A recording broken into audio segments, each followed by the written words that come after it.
Welcome back, Stasa23 here, back again with some knife therapy, and today I have for you the QSP Puffin. This is the thumb stud version. They had a version that came out before this one that was a blade hole, and I heard it was a little bit difficult to deploy, so they listened to the complaints and they added a thumb stud.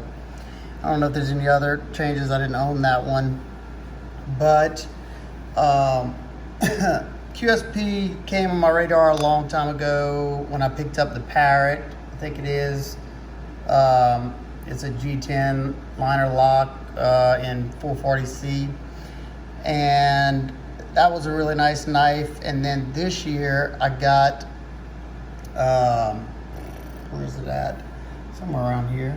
I have one of their knives that is probably my favorite budget knife of the year. It's got the micarta scales. That might be the Parrot. I don't know. I get confused with all the names. I'm sorry about that. And before we get started, please hit that like button if you enjoyed these videos. And even if you don't, hit that thumbs down just so I know how you're feeling about the videos. And it helps spread, get my videos to other channels and stuff like that, and other subscribers. So just would mean a lot to me. Sorry also about the background noise. I'm doing this in my shop because I have a few dogs inside and they won't let me do it in there, so the little humming's my AC in here. So I apologize now. If it bothers you a lot, just click off the video and hopefully I'll be back inside soon. But the QSP Puffin comes in at $112 over at Blade HQ, and this is like a small to medium EDC knife. I find it to be an excellent worker knife. I carry this a lot of days when I'm in the shop. Something that has got a little bit of heft to it and good ergos, and it's just a fun one to use in the shop. So you can get an idea of what the size of this knife is. You got an overall length of 7 inches. You have a blade length of 3 inches, so right in that legal area for a lot of people. You have a grip area in this choil right here to back here, 3 1/4 inches. You have a thickness in the scales of 0.45 inches, so a little bit under average, so it's nice and slim in the pocket. You have a closed width, the widest point of 1.17 inches wide, and you have a blade stock thickness of 0.12 inches, and the thickness behind the edge at the thinnest portion is 16 thousandths, and up in this area it's 18 thousandths, and that is around 18 degrees per side on this bad boy. All right, let's take a closer look at this. You have a classy looking drop point blade with a satin finish. Hopefully my lighting's okay in here. I brought my studio lights, but I'm not the best at setting them up. You have satin finish blade. You have dual thumb studs as your deployment method, and they're nice and comfortable, no sharp edges on there, and allows you to deploy the blade very nicely. You have no jimping up here, but you have a nice flat spine to put your finger up on. I don't really see the need for it. You have a sharpening choil cut in right there. You have their bannering on here is their QSP logo with like the flames. And on this side, you have your blade steel designation, which is CPM S35VN steel. Definitely a good steel in your higher end class of steels. Let's close it up. You have a decorative pivot on the show side, and you have a T8 Torx on the back side. Your body screws are all T6 screws. You have a lanyard hole in the back. You have flat titanium scales with a carbon fiber inlay. Looks nice and attractive. No voids that I could see. There you go. You have a titanium backspacer that is, like quarter the length up. On this side, you just have flat titanium scales. You have a milled titanium pocket clip. You have somewhat of a decorative cutout for the lock bar relief.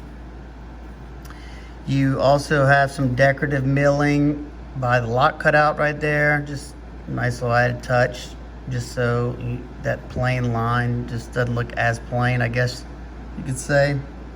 Your blade to handle ratio is almost 1-to-1, and that backspacer comes up so you can't come in contact with that blade. Good job. And it looks like it's perfectly centered to me. Can't come in contact with the blade in the closed position. That thumb stud sits up high enough and is placed well. It rockets out. It's riding on ceramic bearings and a ceramic detent ball. Very good action. Super smooth. You can spidey flick it. And access to that lock bar, as you can see, the cutout goes a little bit further on the show side, and they have that chamfer right there, so it's very comfortable to disengage that lock. Your lockup is around 50%. I like to see that. I don't want it to be too early.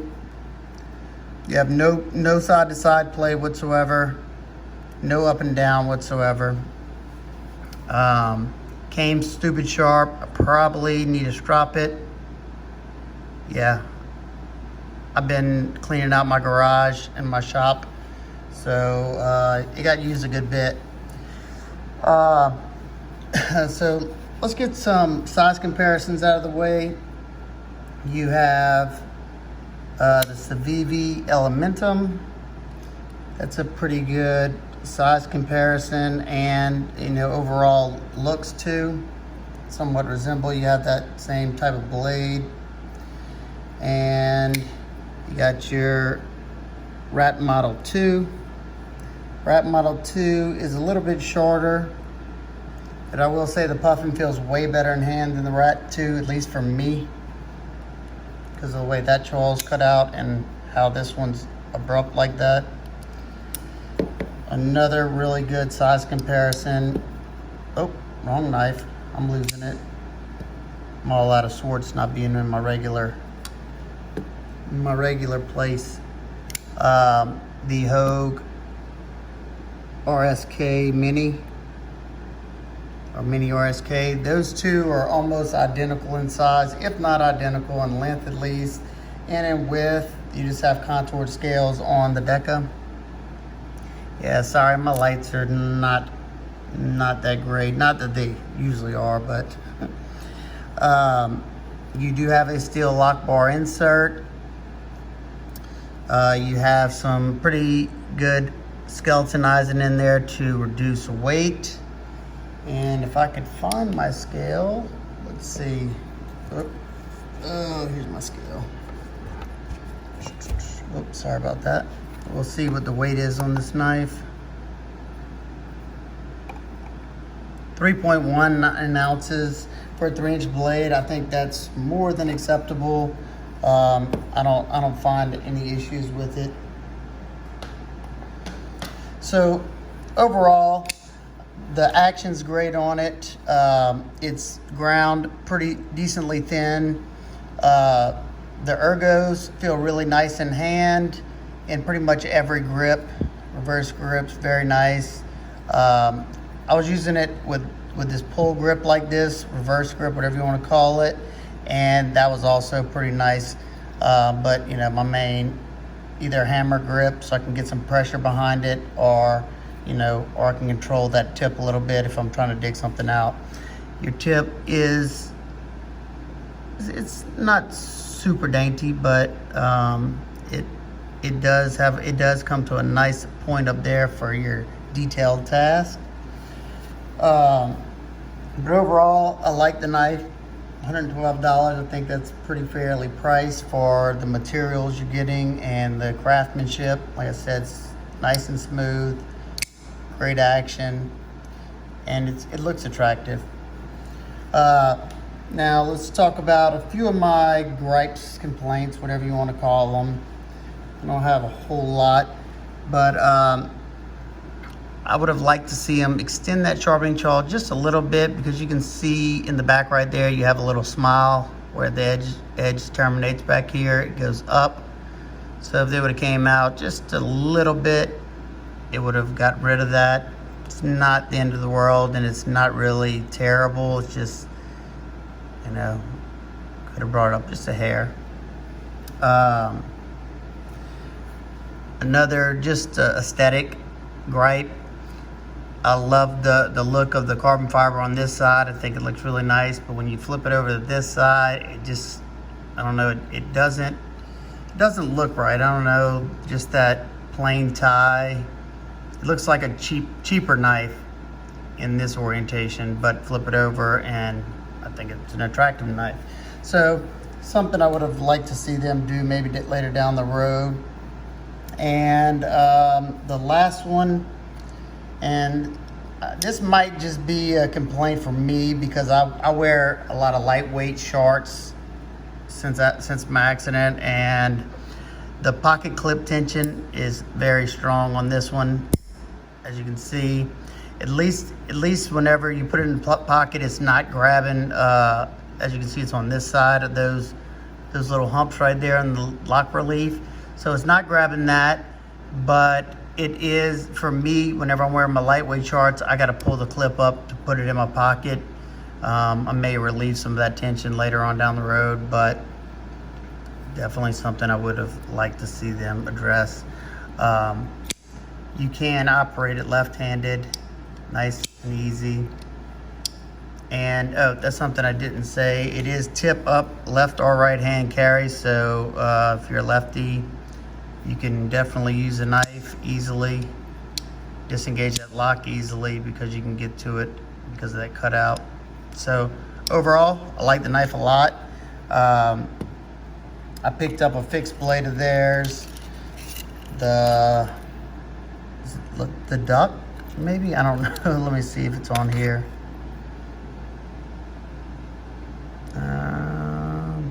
Yeah.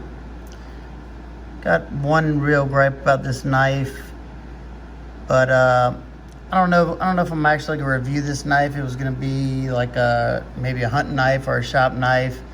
So y'all let me know if enough people want to see me review this. I'm not really a fixed blade guy, so I can just kind of offer my thoughts on it. And if that's something y'all want to see, let me know. And like I said, enough people say they want to see it, I will do a video on it. There you go. That is a QSP thumb stud Puffin. If you have any questions, comments, concerns, please leave them down below. If you like this video, like I said in the beginning of the video, hit that thumbs up button. If you don't like it, hit the thumbs down button. Either way, I'm good with it. I just want to see if y'all are enjoying the videos or you're not enjoying them. And one more time, I'm sorry about the air-conditioned buzz in the background. That's about the only way I can put out a video. If y'all hate it that much, I just will have to wait till I can get back inside. All right, guys and girls, hope everybody's having an absolute wonderful day, and I'll see y'all on the next one. Peace.